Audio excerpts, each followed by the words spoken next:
All right, Caddy, you got it. Let's go. How you doing? Pretty Great good. film. How long did it take you to shoot? I'd say a few months. A few months. Yeah. Did you have to? How long did it take? What about the script? How long did it take you to write it? So it started off as like a short film in class. I did when I was in Prairie View University in like 2019, 2018ish.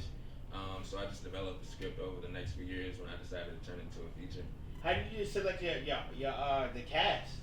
So I utilized Backstage. A few people I knew from school out in LA, but I just met with people, auditioned, and yeah, I love what each person brought to the role, and just went from there.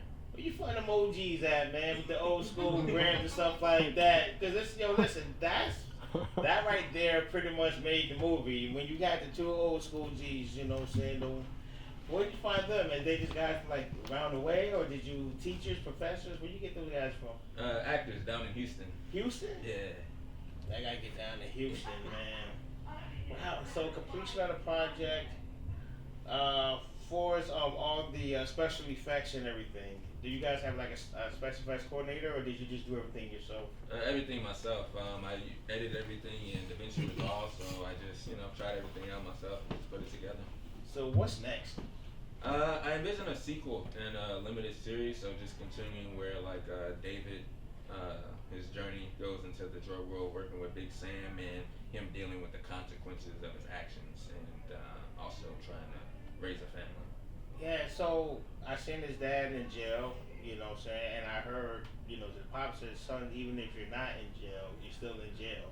Can you elaborate on that a little bit for us? Because I got it, but I want you to explain to most other people about that, because different lifestyles, so they won't get it.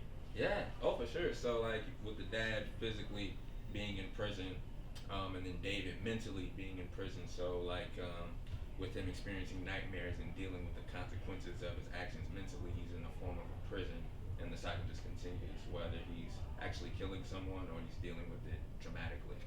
Yeah, it's gonna be. I know the sequel's gonna be crazy. You know what I'm saying? Because I see a whole array of things. You know what I'm saying? Him dealing with that. You know what I'm saying? And I love how you factored in rehabilitation. You know what I'm saying? And changing the dynamic from the streets to convert the money into positivity for the rehabilitation centers, drug rehabs, and all that. And you're gonna make more money in the long run moving out of the street and going into commercial, what I'm saying, properties and owning stuff. Can you talk to the audience and everybody that's watching this Q&A about that? Because that's what we're missing in our urban communities. We don't have enough of, we have enough for the negative, but we don't have enough for the reform. Yeah. I've always been a reform guy. I don't cast judgment there. Like if you just come home from prison or jail or any kind of situation or youth shelters, whatever, my whole thing is get you back on track, get you back on your feet, moving forward. Can you talk to the people about your vision of that when you was putting that into the script? Yeah, for sure. I say each main character, David, Eddie, and Tyler, is like their own forms of trauma and imprisonment. So David being an ex-con coming back into society, not having the opportunity to get work or pay his bills. It's like it's a continuous cycle of not just the environmental factor of it, but the generational cycle of his family and even his brother being on drugs, him not being able to get clean, and ultimately taking his life. And then Tyler wanting to get out the game, and then just being caught up in this turn of events. It ends up being his friend, ends up taking his life, and was trying to go legit. That was crazy, and it was scary because even before he shot him, he was like, "Bro, I would have just given it to you."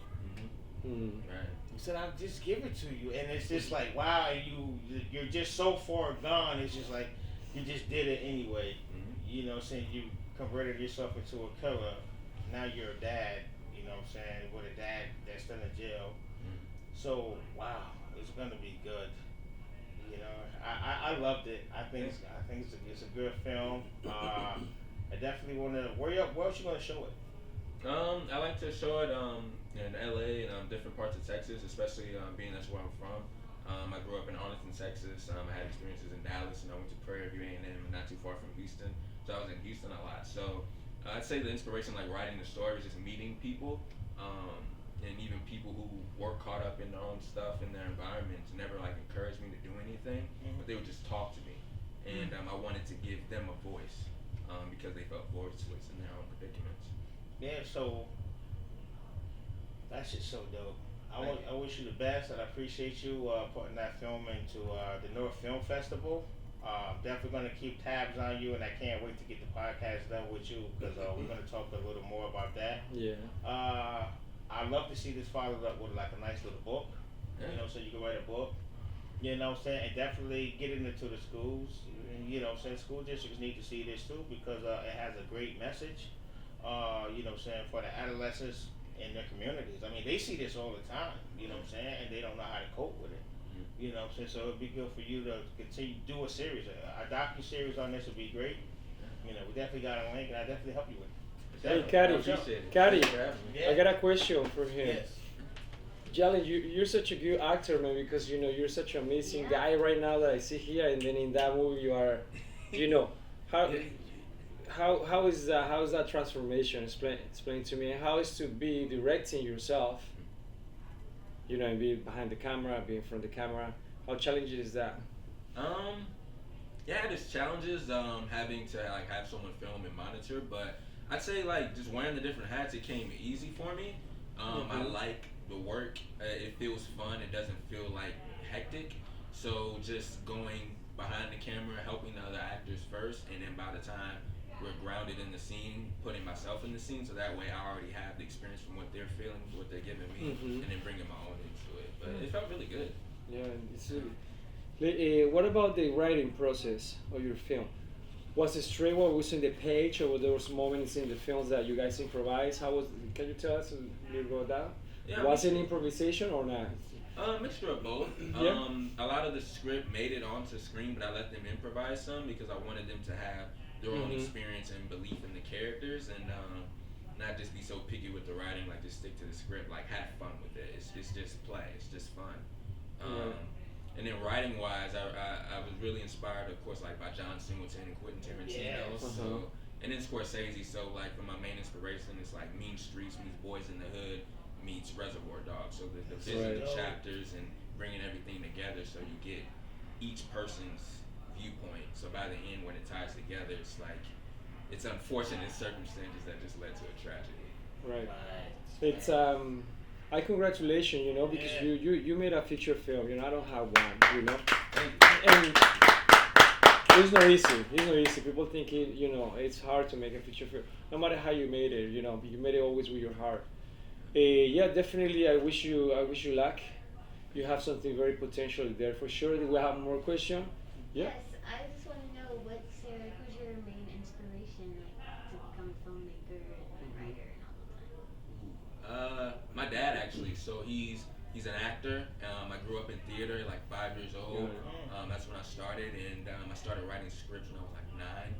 From doing, we did a version of The Wiz, and ever since then I've just been writing in notebooks, and I say my dad got me on that track for sure. Awesome. Nice. Thank you. Appreciate you.